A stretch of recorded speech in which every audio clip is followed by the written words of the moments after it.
All right, we are on episode 26, and we've been talking a lot about Roger's time in Europe. We talked a bit about his family.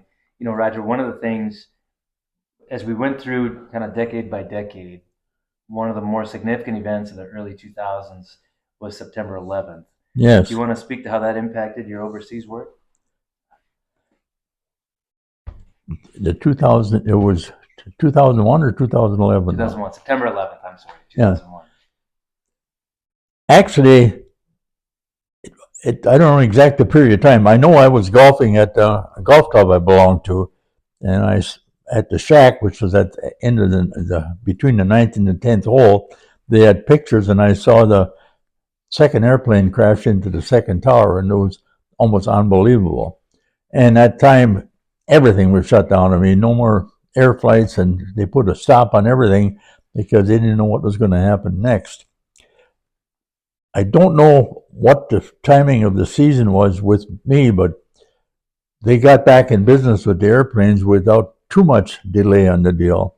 And it didn't affect my trips over to Europe, even though I was traveling over there every year. So I don't have as many time markers with the civil events here because I could tie in the Polish events and the Ukrainian events with certain things I was doing and so on and so forth. Do But you remember? Obviously, we had a lot of security changes at the U.S. airports.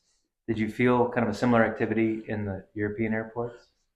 you know, and borders were something. I mean, we went to Ukraine one time, and then we had to by car, and then we're driving back into Poland, and we had to wait at the border. There was cars all over the place. They wouldn't let us through because of some whatever, and we had to wait probably 2 or 3 hours at the border before we could get in. Another segue is Norval Dvorak thought he would invite a group of his friends from Manitowoc on a tour to Romania, to Poland, and those countries. And he arranged it through some agency in Eastern Europe. And we went to Eastern Europe, and we were on I think it was the Romanian border. The mosquitoes were so thick it looked like a fog cloud. And the people at the border wouldn't let us through. And I can still see Norval. We were in the bus waiting. Norval is explaining to the people that we were from the U.S., we were there to help them, and so on and so forth. And we finally got through. Then he had tickets for an opera, and I don't know if it was Romania or wherever it was. And when he got there, he found we had tickets for the wrong night. And somehow or other, we got in, we saw the opera, but it was quite a trip. We went to various factories that were producing things. And during the meantime, Norval came up with this idea of starting a cattle co-op in one of the countries. I don't know if it was Romania or not, but he had the idea if you'd give $50, that would be enough for a calf. So he got all the people on this bus to fork over money. I gave $100, so I owned two calves. And we got to Romania, and here they had all these calf shacks made out of plywood, and they had one named Norval because he had bought one of the calves. I think most of them were eaten rather. They were supposed to be raised for dairy farming, but I think quite a few of them ended up in the roaster pan. Quite an experience. You know, similar September 11th, one of the more iconic scenes after that had happened was the Green Bay Packer running out of the field with the American flag. And you've got a Packer story as well, right? Around that similar time frame? Yes, but I mentioned that the Polish people were 100% behind. Well, not 100%, but basically behind Bush. Every time I got to, how's Bush doing? How's Bush doing? So they were more involved with American politics than Americans were involved with. And they were very interested in what was going. They would ask me questions that I couldn't even answer, and here I was from America. But during that time, it's a little bit of a segue, but my granddaughter Kristen married Peter Anterarium. He was I think I have that pronounced reasonably close. He was a University of Wisconsin graduate, a great salesman. He got a good job with some kind of sales firm in Milwaukee and did very well. But then he contracted some form of cancer. I can't even describe it, but it was a cancer that there was no cure for, and he was going to die from this cancer. And he said to me or to the family that one of the items on his wish list was to see a Packer game from a skybox at Lambeau Field, which is quite a request when you don't have a skybox. So I had some money in the trust department at Associated Bank, and I called Associated Bank and talked to the vice president of the trust department. I said, I have a unique request. You can just tell me I'm a little bit goofy, or I would love to have you honor my request. He said, what is the request? I said, I have a grandson-in-law that's not expected to live a very long period of time, and one of his items on his wish list was to see a Packer game from a skybox. And I was just wondering if there's any chance of him seeing a game. I said, it doesn't have to be an in-season game. It can be a exhibition season game, one of the first 4 games. He just wants to be up in the skybox. Believe it or not, the bank came back to me a week later and he said, here's 6 tickets for the skybox. You will be sitting there with the president and his wife of Associated Bank. And here's your parking passes for parking the car. So we had a beautiful time. Jason and Brian, the brother-in-laws of Pete, and Linda and I, and let's see, and Greg and Kathy were involved. So we had somewhere or other, we had 6 or 7 of us there. I don't think that Greg and Kathy were involved, but at least we had 6 people. Yeah, we had Pete and his wife, and Jason and Brian and Linda and myself. So we had a real nice time at the game, had food and everything else. And during the halftime, he said, I'm going down to the pro shop to buy some clothes. So he went down, bought a couple Packer shirts and so forth, and came back up to the skybox and enjoyed the rest of the game. And I think he died a couple of weeks later. But I'll never forget that. And I thank the Associated Bank many times for doing that. I used up a lot of chits to do that, but it worked. That's a great story. And there's other examples too, I think, where you've done a number of things around the community. You had mentioned just one of them is the splash pad across the street, right? Oh, yes. We'll get into this later on, but we are now at, Linda and I came to this new Perspective senior living facility, and they built the Howard Commons right across the street that maybe some of you have been at. It's a beautiful place. They have a amphitheater. They have a covered ice skating and roller skating rink. In the summer, they have roller skating. In the winter, they have ice skating. And they even have a Zambezi there to clear the ice, and it's a real nice place. They also have a splash pad, which was getting a lot of traffic. So I called the manager of Howard, Paul Evers, and I said, is anybody sponsored that splash pad? He said, no. I said, I would like to. I said to Linda, who was in the stages of dementia, but we still could talk to her. I said, how would you like to have your name on that splash pad? Oh, she said, that would be nice. So we now have our name on the splash pad, Roger and Linda Hubrack's splash pad. And really, that gets as much activity as any place here. And I was so happy that we could do something for Linda that she was happy with. And now, do you have a bench at the Botanical Gardens? oh, yes. Then I said, would you like a bench at Botanical Gardens? She said, yes. So now we have a bench. It's to the right of the gazebo, or whatever you want to call it, on the right-hand side with Roger and Linda's name on it. And then when you give something to a group like that, everybody knows about it because a lot of board members on both boards. So I got a call from the zoo, county zoo, and they were building a bridge from one parking lot over to the main area, anchored to 3 big oak trees. And they said, we're trying to raise some money for that. So I said, okay, we'll give $5,000. They give $2,500 from Linda, $2,500 from mine. And we walked on this bridge. It was a rickety bridge. It's kind of nice. They got netting on the sides so you don't fall. The walkway is 3 2x6s, and we walked from tree to tree. And then I went there a year later, and I saw the donor tree, and they didn't have our name on it. So I called them. I said, "Hey, what's the deal? You had a $5,000 minimum for getting your name on a donor tree, and I don't see our name on it." She said, "I know, we made a mistake." She said, "You told me that you were going to each give $2,500 and total of $5,000, but they didn't group it, so we didn't get on the tree."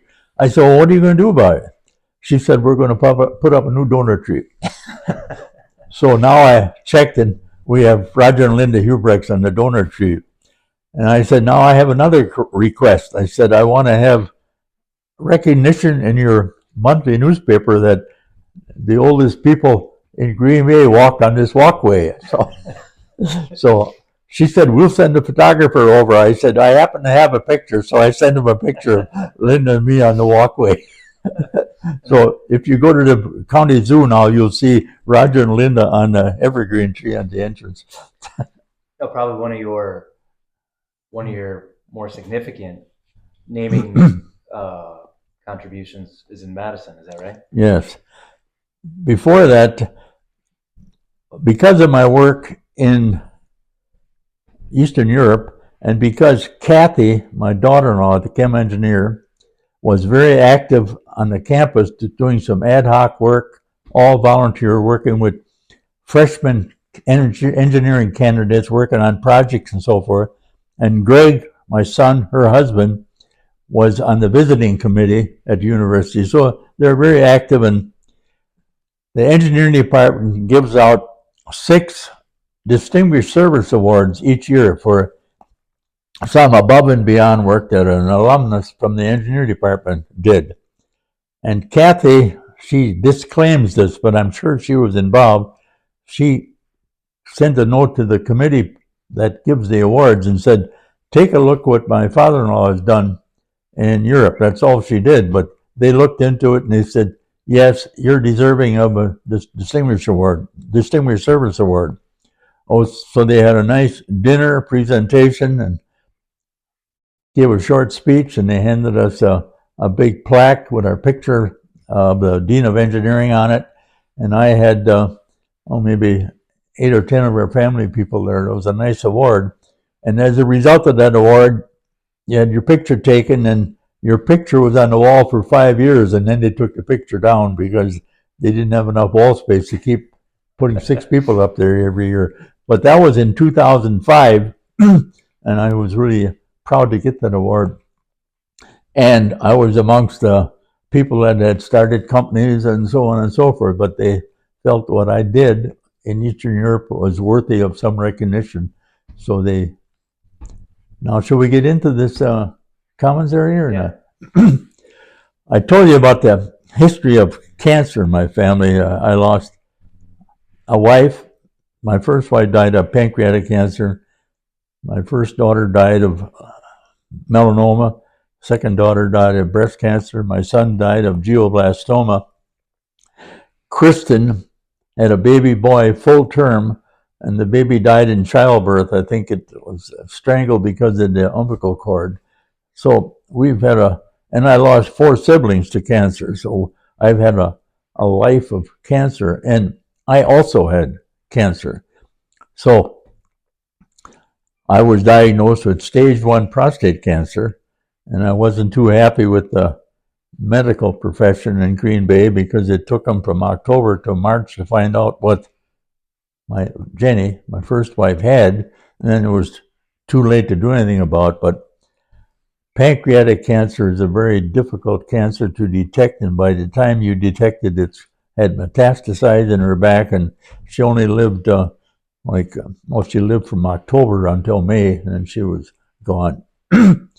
Well, as a result of all this, and my son having glioblastoma, he had trouble talking, so they run some tests on him, and they said he has glioblastoma. He had surgery at University Hospital. They removed the tumor, but it was too late. I mean, it was a kiss of death. He was going to die, and doctor said he has 2 months to 2.5 years to live.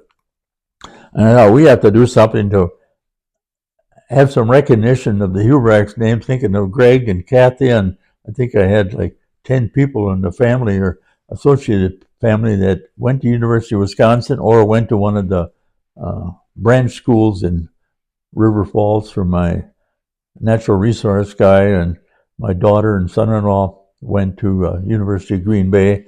So Kathy and Greg is now had been diagnosed with glioblastoma, and he had the surgery, and he was ambulatory, and he went along to Madison. We looked at several places that we could sponsor that would have the Hubrax family name on it. And instead of putting the Roger Hubrax name on it, I said it'll be the Hubrax Family Commons area. And they showed us the study hall in the engineering building on the engineering campus right near parking lot 17. A beautiful, beautiful building. It had bean bags in it and full of kids, a lot of activity. I said, you mean this isn't sponsored by anybody? They said, no. So we worked out the arrangements. I gave them my whole IRA on a yearly basis because of the tax advantages. And we sponsored that room, and now we have the Hubrax Family Commons with all the names and the metallic framework underneath it, and a couple words about my work overseas. And it's really a nice deal. And they had a dedication in 2019. Greg was there, Kathy, and I had, I don't know, there must have been a total of 15 or so of my family, kids. I made a mistake. I should have flown the people up from Florida and so forth, but I didn't.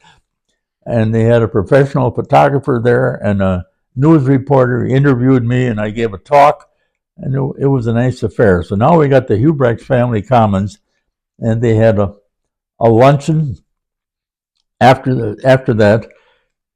And prior to that, I started skeet shooting, and one of my skeet shooting friends said, I have a grandson that wants to be an engineer. I said, well, bring him along shooting. I'll talk to him.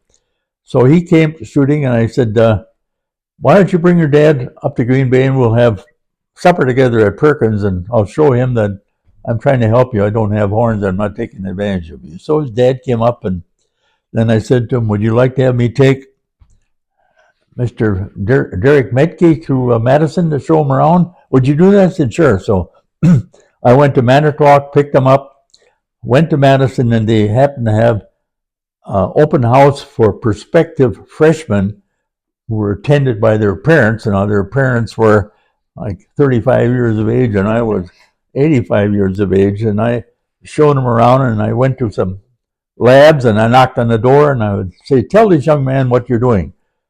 And I went to several different places, and he said, how do you get into those places? I said, oh, you just knock on the door. I said, they just want to talk to somebody. So prior to that time, I said, are you in the top 10% of your class? He said, no. I said, you better get there or you aren't going to get into Madison. So he knuckled down after junior year, got to be in the top 10% of his class, was accepted at Madison, enrolled in chem engineering, which is not an easy course, ended up graduating from the course, and he had some course timing scheduled. I said, why don't you go and see the dean? Well, how do you do that? I said, I'll call the dean, and I'll give you a telephone number, and then you can call for an appointment. So I called Ian Robinson, the dean of the engineering department. I said, I have a young man that has some scheduling problems. Will you help him out? Sure, he said. So with trepidation, Derek called the dean, and they got it all squared away. He graduated, took an interview, got a job with Exxon. And I told him, I said, you probably can get Exxon to pay for your MBA. So now he's on an email with me, or text. He got an MBA, and Exxon paid for a good part of it. And he found a girlfriend down there, and he's getting married in May or so. Isn't that a nice story? Yeah. And when they dedicated this Hubrax Family Commons, I had his dad, or his grandpa, and his dad and his two uncles attend. And then I called him up to the front and introduced him. Here he had his jeans with torn knees. But I thought that was a nice story. And I've helped a couple other people get into the engineering department just by steering them a little bit. So that made me feel good. And one last comment. You've also got a scholarship foundation set up as well. Oh, yes. We have a scholarship, the Hubrex Family Scholarship, and we have a caveat attached to the scholarship that they have to spend one semester overseas in order to get the scholarship. And the scholarship, they pay out a certain amount, a certain percentage of the corporate, the main deal, and it'll last forever because they pay out less than has earned. So we got a nice scholarship. They give out 4 or 5 scholarships a year. And then a couple years later, the Grainger Corporation said, we will donate $20 million for scholarships for the engineering department, but you have to find $20 million to match it. No, I didn't give $20 million. But since I had given the IRA and based on a certain projection that I had, and we had reached that projection, so we had some money left over. I put $100,000 into the STAR scholarship, which was subsidized by Grainger, and now that's worth a couple $100,000. So we have Hubrex Family Scholarship, actually 2 of them. So it's kind of nice. And now I get letters from the students telling me that they went to Ireland, they went to New Zealand, they went all over the place, and they tell me how much the scholarship meant to them, and so on and so forth. So these are nice things to be remembered by. Yeah. I don't know if I told you, I can't remember exactly what I covered, but it's nice now when they have a festive activity like Ian Robertson was the head of the engineering department. He retired, and they had his retirement party in the Hubrex Family Commons. So my grandkids call me, Grandpa, did you see that? So it's nice, and they're all involved because it's the Hubrex Family Scholarship. So thanks for asking me the question. I just happened to remember a little of it.